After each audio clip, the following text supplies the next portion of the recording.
Bismillah, salatu salam ala rasulillah, sallallahu alayhi wa sallam. C'est à l'occasion du retour d'une caravane des Qurayshites que le prophète alayhi salatu wa salam dépêcha une armée pour se saisir des biens qu'elle contenait, soit environ 50 000 dinars d'or. L'armée musulmane était composée d'environ 300 hommes. Abu Sufyan, le chef de la caravane, anxieux et sentant le danger, sollicita l'assistance des Qurayshites moyennant un émissaire qu'il envoya à la Mecque.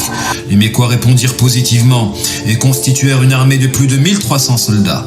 Cependant, Abu Sufyan détourna sa trajectoire et put éviter l'embuscade des musulmans, tout en envoyant un émissaire aux Qurayshites pour leur dire qu'il n'était plus nécessaire de venir le soutenir. Mais enflammés par l'orgueil et la fierté, les Qurayshites persistèrent à vouloir affronter le prophète alayhi salatu wassalam, à l'exception de 300 hommes qui firent marche arrière.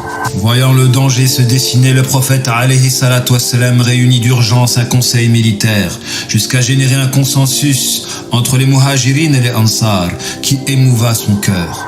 Le jour de la confrontation, lorsque les armées se rapprochèrent suffisamment pour s'apercevoir mutuellement, alors le prophète alayhi salatu wassalam invoqua son Seigneur en ces termes: « Oh mon Seigneur, les Qurayshites hautains et vaniteux sont là, te défiant et traitant de menteur ton messager.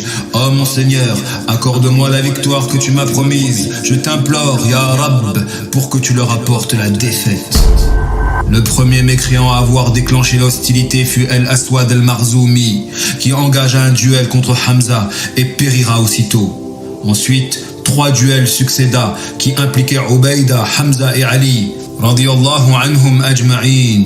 Les musulmans sortirent vainqueurs jusqu'à l'éclatement d'une mêlée et le prophète alayhi salatu wassalam invoqua son Seigneur en ces termes: « Oh mon Seigneur, si ce groupe, en visant les musulmans, est vaincu, alors aujourd'hui tu ne seras plus adoré sur la surface de la terre. » La réponse d'Allah fut immédiate et des anges descendèrent du ciel pour assister les musulmans. À ce propos, Allah Ta'ala révéla: إذ تستغيثون ربكم فاستجاب لكم أني ممدكم بألف من الملائكة مردفين. Et rappelez-vous, au moment où vous sollicitiez le secours de votre Seigneur et qu'il vous exauça aussitôt, je vais vous assister d'1 millier d'anges déferlant par vagues successives.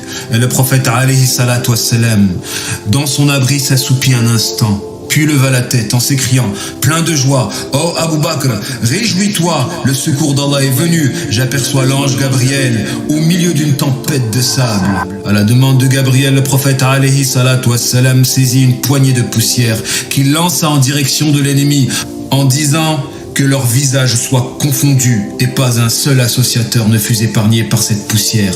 À ce propos, Allah Ta'ala révéla: وَمَا رَمَيْتَ إِذْ رَمَيْتَ وَلَكِنَّ اللَّهَ رَمَى. Ce n'est pas toi qui as jeté au moment où tu as jeté, mais c'est Allah qui jeta. Ainsi le prophète alayhi salatu wassalam donna l'ordre de contre-attaquer et l'enthousiasme des associateurs avait tiédi, ce qui renforça la vigueur des musulmans jusqu'à la victoire décisive. Satan, qui avait pris l'apparence de Suraqa, quitta le champ de bataille et Abu Jahl mourut décapité par Ibn Mas'ud radiyallahu anhu, et d'autres dignitaires mécois perdirent la vie. Seulement 14 musulmans ont perdu leur âme dans cette bataille contre 70 parmi les associateurs. Le but de ce cours, mes frères et mes sœurs dans la foi, et de mettre en relief le principe du lien de parenté authentique, car lors de cette bataille, les musulmans eurent à combattre les membres de leur propre famille. Omar ibn al-Khattab tua son oncle, Abu Bakr voulait affronter son propre fils, et l'oncle du prophète fut prisonnier. En effet, le véritable lien est celui qui repose sur la foi, si bien qu'on critiqua effectivement le prophète alayhi salatu wassalam en le caractérisant comme un coupeur de liens de parenté, parce qu'effectivement il a coupé des liens de parenté, mais les liens de parenté reposant sur le shirk pour établir d'autres liens à travers le tawhid.